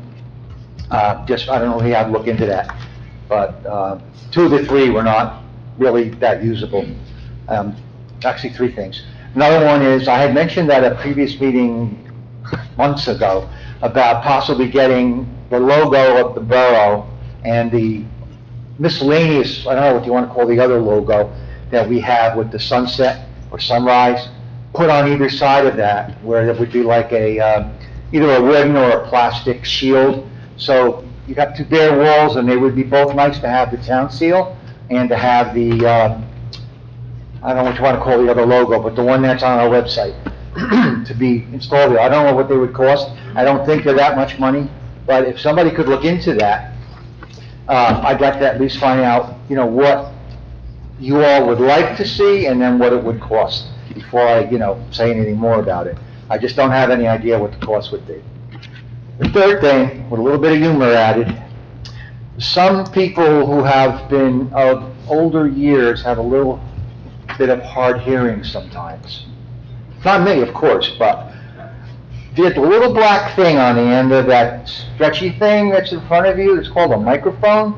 If all of you would take that and put it near your mouth, we could hear better, but most people, not all, they're like, here's the microphone, and then you really can't hear it here, and I doubt you'd hear it that well on the tape as well.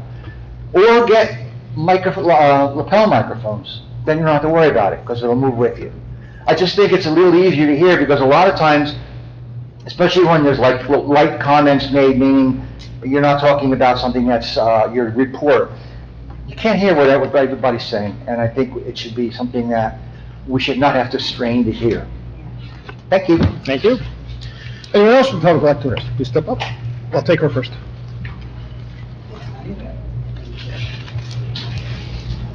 Hi, Paula Kelly, 2 Summit Avenue, Pompton Lakes, obviously. My questions, I have 3 questions, basically, that have just arisen just from the things that I was listening to tonight, and they're not as major as everything else that's been going on, so I apologize.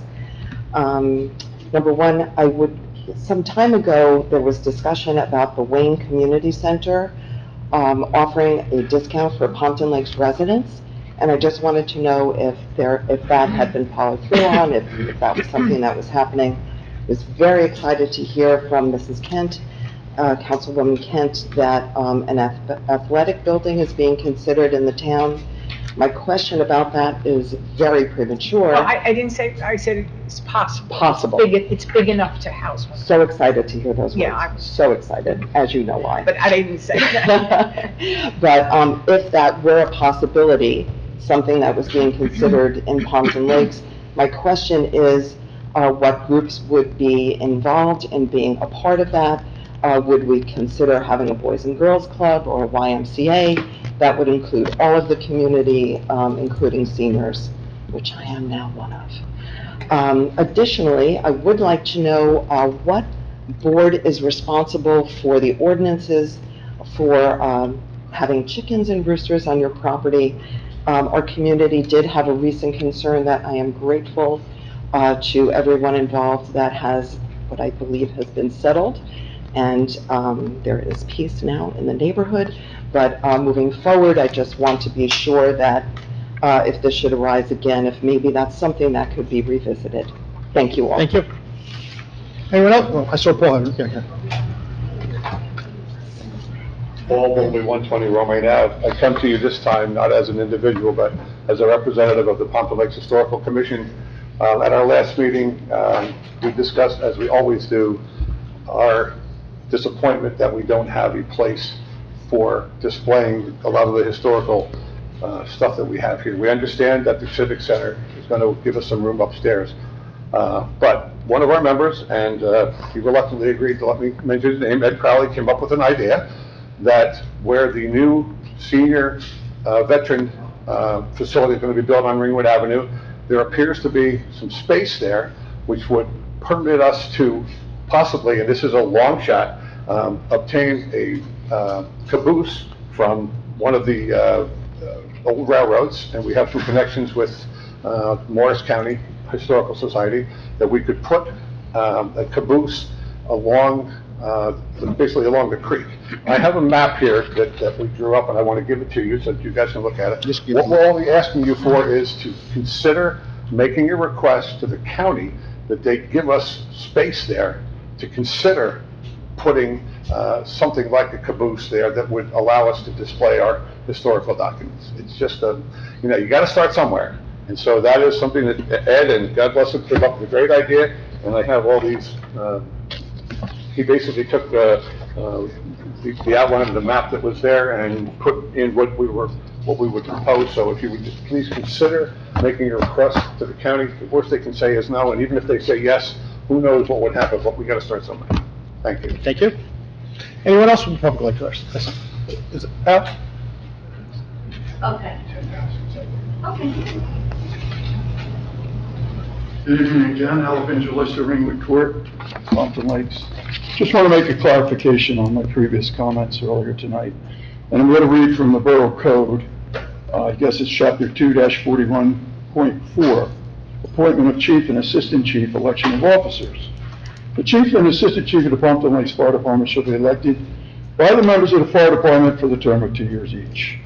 B, the members of the Fire Department at a meeting to be held no later than Tuesday in January at 8 p.m. at fire headquarters, which meeting shall be known as the annual meeting, shall elect by ballot a captain and a first and second lieutenant from each designated company and the fire department.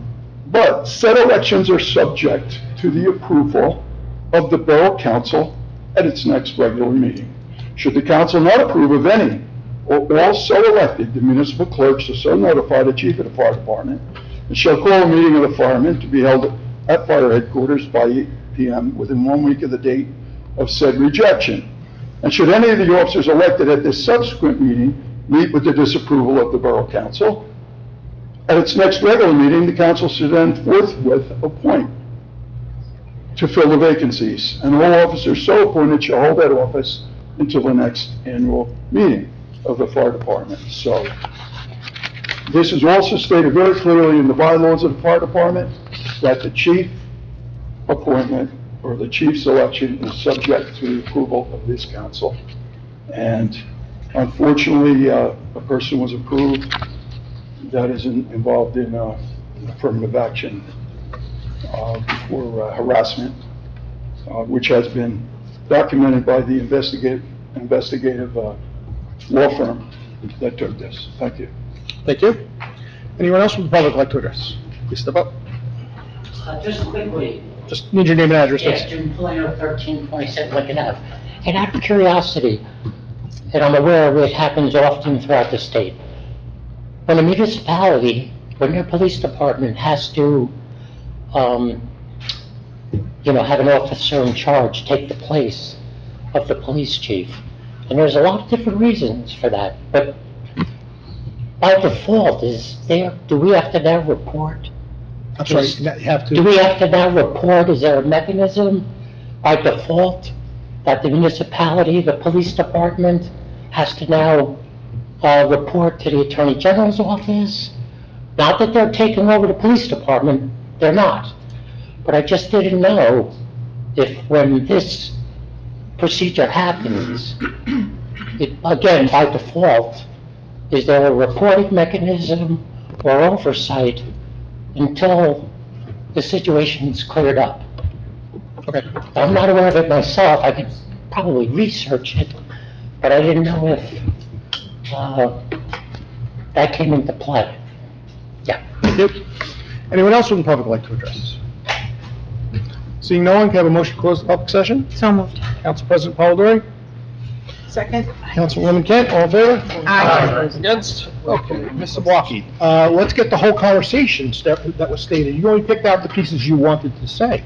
I went to you and told you the Democratic Club has blocked me and other people from their site, and your response to me was, I have nothing to do with that, I don't go on the site at all. Now you're telling me you're on the site, so I don't know which one to believe from you. There's no response. You had your chance, now it's my chance. Okay? Secondly, you mentioned a lot of things about someone was threatening you or said that this will happen. That never came from me. You made it seem like that was coming from me. That never came from me, and I don't know where you got that information from and who was telling you that, but it didn't come from anybody up here.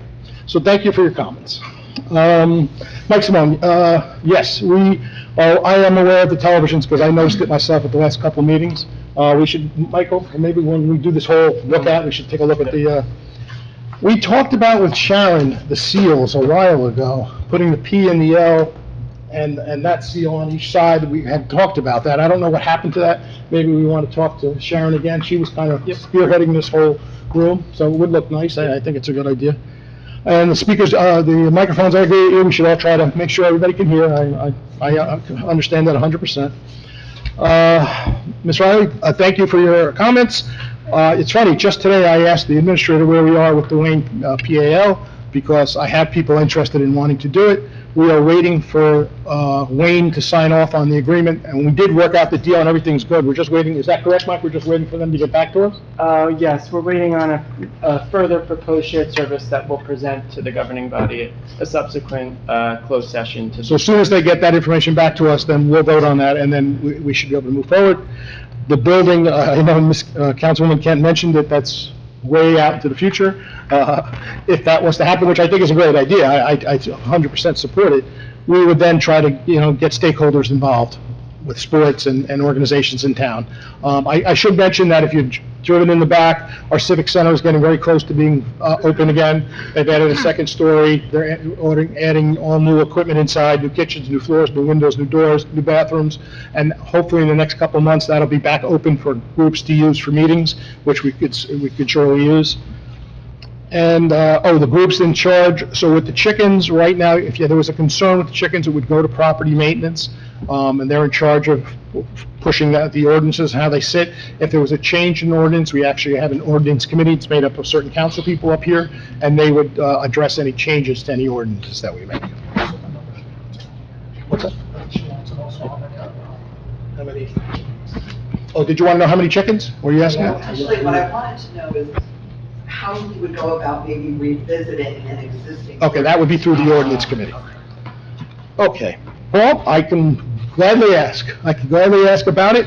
The only concern I would have with it, not me personally, would be that we would need parking with that also. So we'd have to park people coming to the museum. They'd have to give us the space within their parking to do that. But I will definitely bring that to the county. I will see what I can do with that. Al, I think we did follow the process that you talked about. Mike, correct? That we voted from the council here to pick the chief, and that we followed that process. So that is, the process you spoke of is the process that we did follow.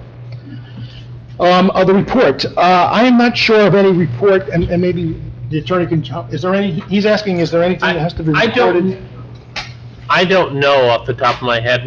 I don't believe we have to report anything to the Attorney General's office. But I suspect there's some filing with the state in terms of pension and those sorts of things. But as far as the Attorney General's office, I do not think there's any filing that goes there. And I can ask Captain and Chief right now, do you know how that works? Yes, the only thing that the county prosecutor is the chief law enforcement officer in Passaic County, and she is notified of the change. She's notified of the change. Okay. You heard that? Great. Right from the horse's mouth. Okay. Privilege of the floor. Any privilege of the I floor? had one more question, talking about the seals. I just tried to find the name of the artist, and I can't find it right now, so I'll look. But some time ago, I had asked you when we were taking down the painting in the Civic Center. That was painted a long time ago by an artist locally. So some residents had reached out and asked me what was going to happen to it when we were renovating the Civic Center. Is that in storage somewhere? It is. It's with the DPW. So we are putting a lot of museum pieces and history pieces in the lobby, and we have a blank wall out there, right out the door to the left. Can we hang that? Yeah, we could look at that. I'll talk to the Buildings and Grounds division tomorrow. It's part of the history, and there's all history collecting out there. Okay, thank you. Any other privilege of the floor? I just wanted to mention, since there's a number of residents here, we have a new display case for the police department. As you exit the building, we redid the entire foyer, and it looks really, really nice now. It has new rugs, new ceiling tiles, and the borough and the police department went in with the PBA, and we got a nice display case to show you all of their awards that they receive as well. So on the left side is the Women's Club Historic display cases, which they actually won a state award for this past May with the New Jersey State Federation of Women's Club. And then we now have the police. So I just want to take a look at it. Take your time and look at the different photos. It's really a beautiful thing to see the history of the town, of the police department, and of course of the town in the Women's Club history cases. All right, I just wanted to make you aware of that. Thank you. Thank you. Anybody else? Yeah, I just have one thing. I know, on the beginning of Lincoln, and I had some residents voice their concerns with the speeding again on Lincoln to Romaine. And I think recently a dog was hit by a car and they took off, and that's horrible for obviously the owner. Just so I live on Romaine, so obviously I'm able to see a lot of it. I see them as they're coming down, now school's out, and the kids are out as well. They got their free time before they leave off to college. Can we revisit, at least Maria, if you can, who's the liaison for the police? Well, we got the chief right here, so. Well, sorry. Yeah, tell him, I'm sure he's writing it down right now. Yeah, just, and that's not the first time, and speaking to one of the residents, at least in front of her house, she's had at least 3 accidents. And 2 of them involved her mother's car and her car being parked out on the street. And how she looks at it, she thinks the lighting, making the right onto Lincoln at night, at the initial part of it, that probably is not enough lighting is being provided. As they're coming down, I guess for whatever apparent reason, they hit the car. And 2 of them, from my understanding, because she came out to talk to the police department, they were drunk. Okay, so, and I think she told me she's up to 3 cars already that have been hit from her family. Visitor, her mom, and her car, all on Lincoln. So I think at this point, I know residents, multiple council meetings have all reported the speeding. I don't know what study needs to be done. I know many studies have been done in the past. I do think we need to revisit this again and figure out a better solution, because it's getting out of hand at this point. So, Chief, can we do a study and then do some patrolling on that? Yes, so just so you're aware, Lieutenant Capacchi in traffic, he actually does studies, traffic studies, and he has a schedule that he goes through. So once he gets back, he's away this week, once he gets back next week, I can meet with him and see when the last time he's done a study there. And if it's pretty recent, I can forward that information to you. Can you give me that address again? I didn't hear it. I'll get the address for you. And just out of curiosity, and if it's done, I would like to understand if there's a pattern of locations that are more prominent with accidents versus others. So my understanding, Lincoln is a big one, but it's not to say throughout town whether it's on the south side or the north side. And if there's an existing pattern for one particular street over another for a high volume of accidents, I think it's important for us to understand that. Sure. All right, so I should be able to look at that with our system and go through and see where our hotspots are. Thank you. Any other questions? All right, just before we go to our once-a-month meeting for July and August, so our next meeting is July 16th, and then we have one meeting in August, and then we'll go back to 2 meetings in September. We're actually going to go into closed session, so I'm going to have to ask everybody to leave, but let me get there first. A motion to adjourn into closed session. So if you're going to come out, we're coming out. All right, go ahead. We're out? Yes. In closed session, we discussed negotiation. Motion to adjourn. Motion. Second. Personnel matter? Oh, and personnel matter, you're right, I'm sorry, and personnel matters. Motion to adjourn, I'm sorry. Motion. Council President Polidori, who is? Second. Councilman Hinton, all in favor? Aye. Again, okay. Michael.